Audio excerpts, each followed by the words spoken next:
aí, galera, como vocês estão? Espero que estejam bem. Eu me chamo Camila Martinelli, para quem não me conhece, eu trabalho há mais de 10 anos como serviço societário. E o assunto do nosso vídeo de hoje foi pedido por vocês, inclusive, tá? É o seguinte: como funciona a abertura de um CNPJ de uma empresa em escritório virtual?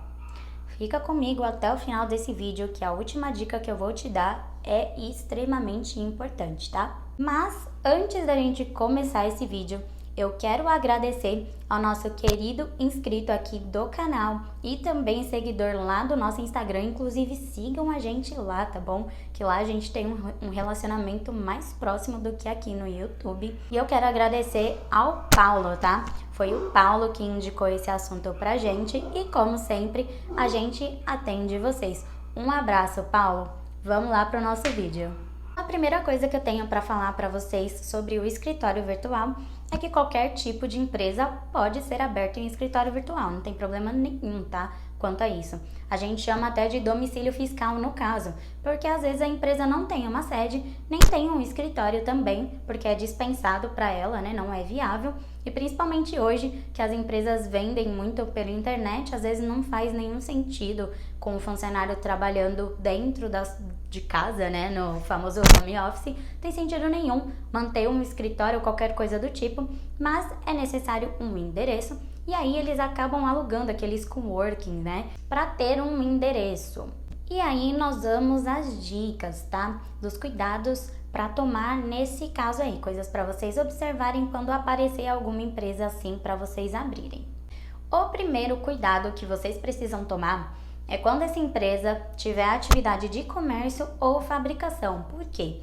Se essa empresa é um comércio ou ela faz a fabricação de produtos, quase que em 100% dos casos ela vai ter um estoque, tá?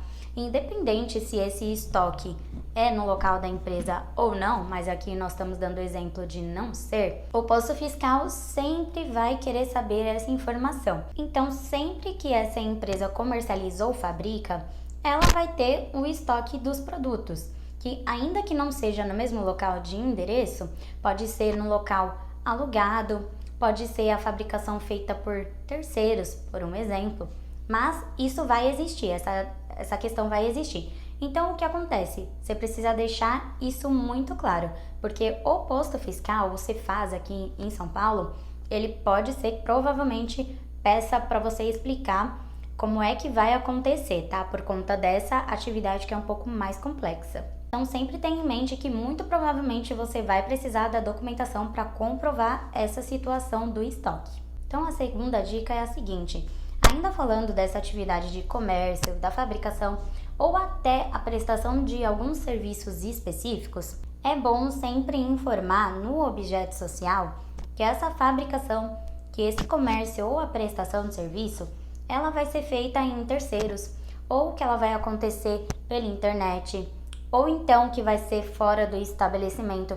É sempre legal você já colocar essa informação no objeto social de uma forma objetiva. Isso pode acabar ajudando a esse teu processo não ficar parado no posto fiscal e você de fato precisar encaminhar a documentação, porque a gente sabe que quando dá uma exigência aqui no Cefaz São Paulo, é muito complicado, demora bastante para eles analisarem dependendo da época, tá? E aí atrasa o seu processo em 15, 30 dias, o que não é interessante para ninguém.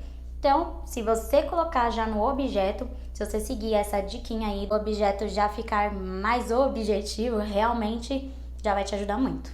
A terceira diquinha é a seguinte: na viabilidade, quando você for pedir essa alteração até, né, de endereço e atividade para esse local que vai ser um coworking, só um escritório virtual da empresa, ou então quando você estiver abrindo esse CNPJ, você menciona lá, existe um campo na viabilidade que você pode colocar que a atividade ela é estabelecida fora do local, tá? Tem como selecionar também que é internet, porta a porta e etc.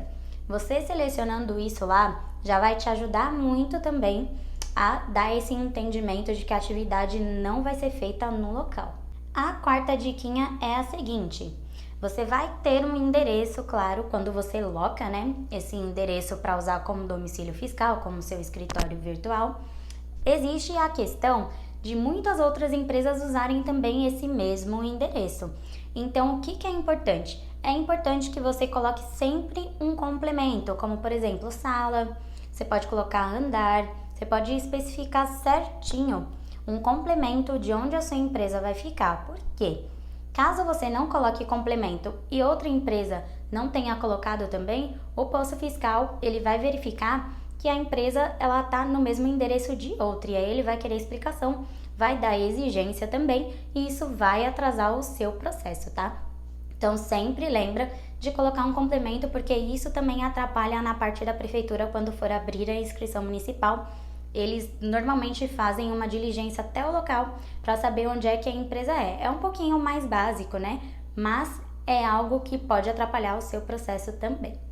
A quinta e última dica, e como eu falei para vocês no começo do vídeo, que é super importante, é sobre a documentação que normalmente você vai precisar desse espaço, desse escritório virtual e principalmente citando aí o posto fiscal, caso de exigência, você precisa ter em mãos a seguinte documentação que comumente é pedida, tá?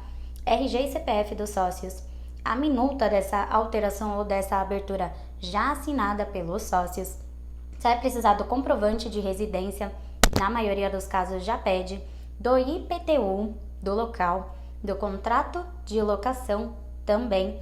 Fora essa documentação, dependendo do que a empresa tiver de atividade comercial, prestação de serviço, fabricação, eles podem pedir alguma outra documentação também, tá? Então, o que eu tô falando aqui é o básico, é o corriqueiro que normalmente se pede. Mas dependendo também da atividade, como eu falei para vocês, eles podem pedir um comprovante de estoque, um comprovante de contrato com terceiros que vai fabricar para você, tá? Que vai fabricar para essa empresa, aliás. E assim você já consegue pelo menos ter uma noção do que é provável que o posto fiscal peça para você nesse processo. Bom, eu espero que esse vídeo tenha ajudado vocês.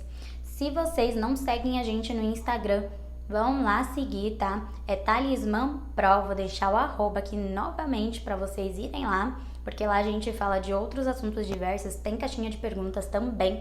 Vocês vão se sentir mais próximos da gente, saber um pouco do que a gente faz também, de bastidores e tudo mais que a gente mostra lá. Se você tiver algum assunto específico que você quer ver aqui no canal, você também pode escrever aqui nos comentários que a gente sempre atende vocês, tá bom? Até o próximo vídeo!